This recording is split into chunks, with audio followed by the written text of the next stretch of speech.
এই আন্দোলন সংগ্রাম যখন আমরা করি, নির্বিচারে গুলি করে আমাদের মানুষ হত্যা করেছে, আমাদের অসংখ্য নেতা কর্মীর বিরুদ্ধে বিভিন্ন পর্যায়ে মিথ্যা মামলা দিয়ে আমাদেরকে জেলে রেখেছে কিংবা বাড়িঘর ছাড়া রেখেছে।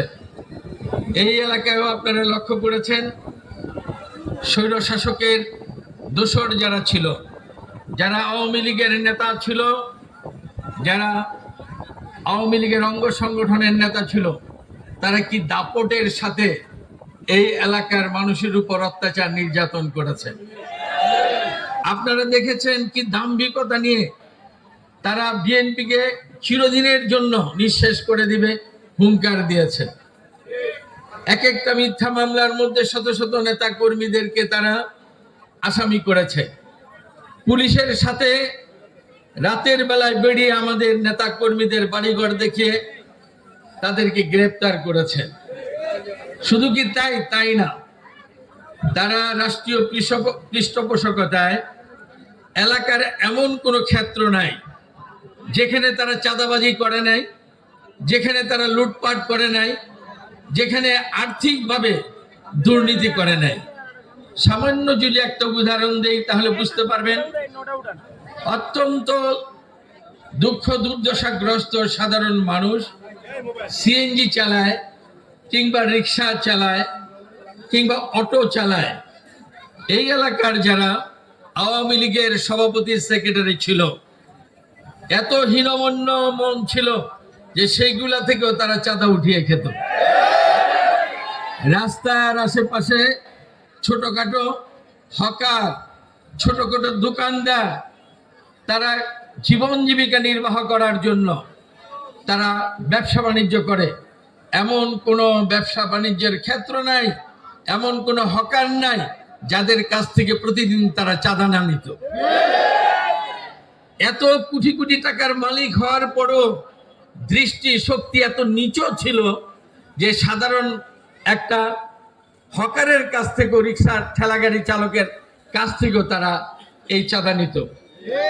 এই রাস্তায় জনগণের দেশের সম্পদ, এই রাস্তায় ছোট টঙ্গর কিংবা একটা ভ্যান গাড়ি রেখে যারা ব্যবসা করত তাদেরকেও দিন শেষে চাঁদা দিতে হতো। এরা চাঁদা নিছে। কেমন অসভ্য, কেমন নির্লজ্জ এবং কেমন অর্থলিপসুক ছাড়া তারা ছিল। আপনারা জানেন, স্বৈরাচারী শাসক এই 16 বছরে বাংলাদেশের অর্থনীতিকে সম্পূর্ণভাবে ধ্বংস করে দিয়ে গেছে। ব্যাংকগুলাকে লুটপাট করে খেয়ে কোটি কোটি টাকা তারা বিদেশে পাচার করে দিয়েছে। তারা তাদের ভাগ্য গড়ে তোলার জন্য সাধারণ মানুষের সুখ দুঃখের কথা একটুও ভাবে নাই। আজকে দেখেন, এই সরকার পতনের মধ্য দিয়ে এক সময় পাকিস্তান আমলের মুসলিম লীগ অন্যায় অত্যাচার করেছে। বাংলাদেশ 1971 সালে মুক্তিযুদ্ধের মাধ্যমে আমরা স্বাধীন করার পর সেই মুসলিম লীগের অস্তিত্ব আজকে নেই। আবার এই স্বৈরাচারী শেখ হাসিনার পতনের মধ্য দিয়ে আবার আওয়ামী লীগ নিঃশেষ হয়ে গেছে। আজকে যদিও থাকে তবুও মুসলিম লীগ যেমন কলঙ্কজনক হয়ে আছে, তেমনি ভাবে আওয়ামী লীগ যারা করবে এই কলঙ্কের বোঝা তাদেরকে টানতে হবে।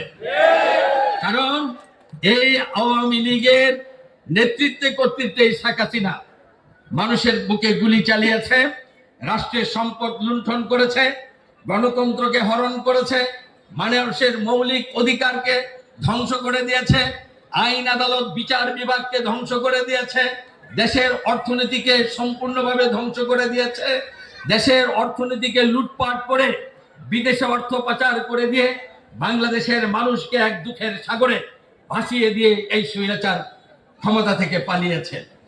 আজকে এই বিধ্বস্ত অর্থনীতি, বিধ্বস্ত আজকে বাংলাদেশ গড়ার জন্য আজকে অন্তর্বর্তীকালীন সরকার দায়িত্ব নিয়ে কাজ করছে। এই সময় তারা ষড়যন্ত্র থেকে মুক্ত নয়, বিদেশে থেকে এবং যারা দেশে আছে অবৈধভাবে অর্থ সম্পদ লুট করেছে, তারা আজকে অর্থ সম্পদ বিনিয়োগ করে চেষ্টা করছে দেশে আইন শৃঙ্খলার পরিস্থিতি অবনতি ঘটানোর জন্য, শিল্প কলকারখানাগুলোকে বন্ধ করে দেওয়ার জন্য, এদেশের মানুষের দুঃখ দুর্দশা যেন বেড়ে গিয়ে আবার মানুষ বলতে শুরু করে যে আগের সরকারই ভালো ছিল। এই কথা বলানোর জন্য আজকে তারা ষড়যন্ত্র করছে। আপনাদেরকে মনে রাখতে হবে, এই ষড়যন্ত্রকেও আপনাদের আমাদের মোকাবেলা করতে হবে। কারণ অনেক ত্যাগের বিনিময়ে 5ই আগস্ট আমরা নতুন বাংলাদেশ পেয়েছি। নতুন বাংলাদেশের নতুন ইতিহাস গড়তে হবে আমাদেরকে। আমাদের ছাত্র জনতার রক্ত বৃথা দিতে দেওয়া যাবে না। আমাদের আন্দোলন সংগ্রামকে সফল করেছি, বিফল হতে দেওয়া যাবে না।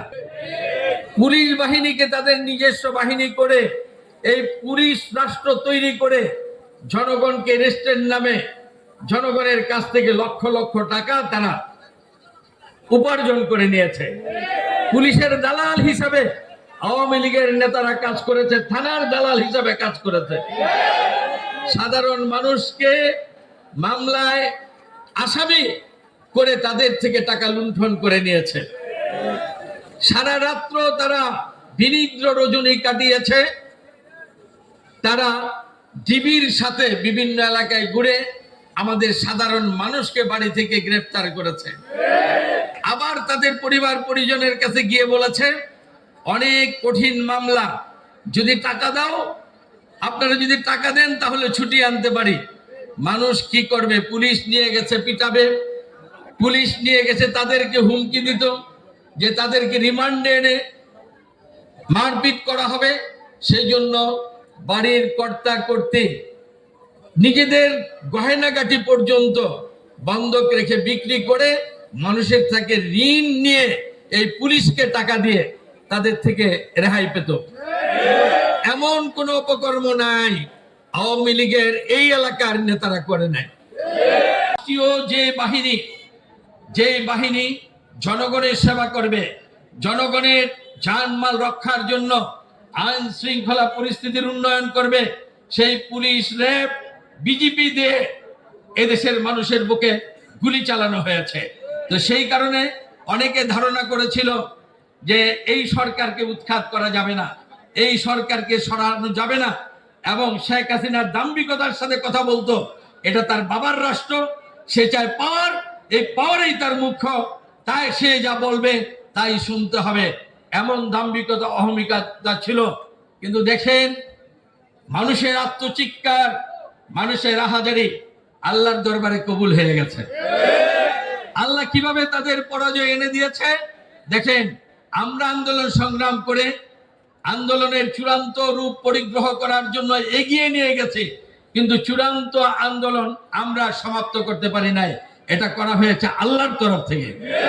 কারণ অজস্র ওলামায়ে কেরামের ডাক শুনেছে আল্লাহ, অনেক নারী পুরুষের মজলুমের ডাক শুনেছে আল্লাহ। সেই জন্য এমনি ভাবে পতন হয়েছে যে 2 বোন পালিয়ে যেতে বাধ্য হয়েছে।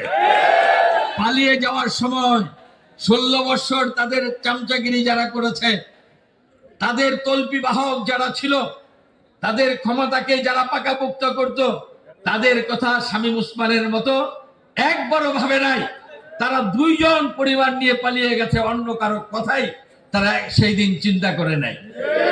আজকে ভারতে আছে তারা আশ্রয় নিয়ে।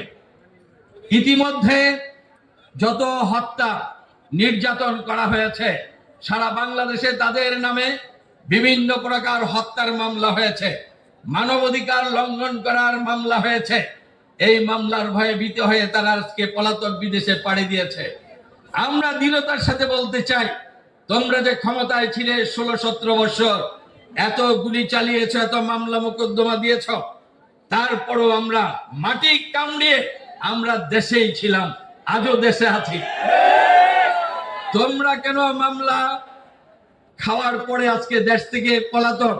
এই জন্য আমি মনে করি তারা পলাতক যে তারা এত জঘন্য অপরাধ করেছে।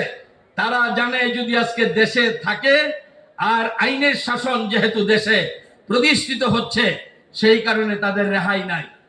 এই কারণেই তারা বিবেককে আজকে মানাতে পারে না যে অপরাধ করেছে যে আমরা মুক্ত হতে পারবো, আইন আদালতে গিয়ে আমরা খালাস পাবো, ভাবতেও পারে না। সেই কারণে তারা পালিয়ে গেছে। এত বড় অপরাধী, এত বড় স্বৈরাচার পৃথিবীর ইতিহাসে বিরল, যেই স্বৈরাচার শেখ হাসিনার নেতৃত্বে হয়েছিল।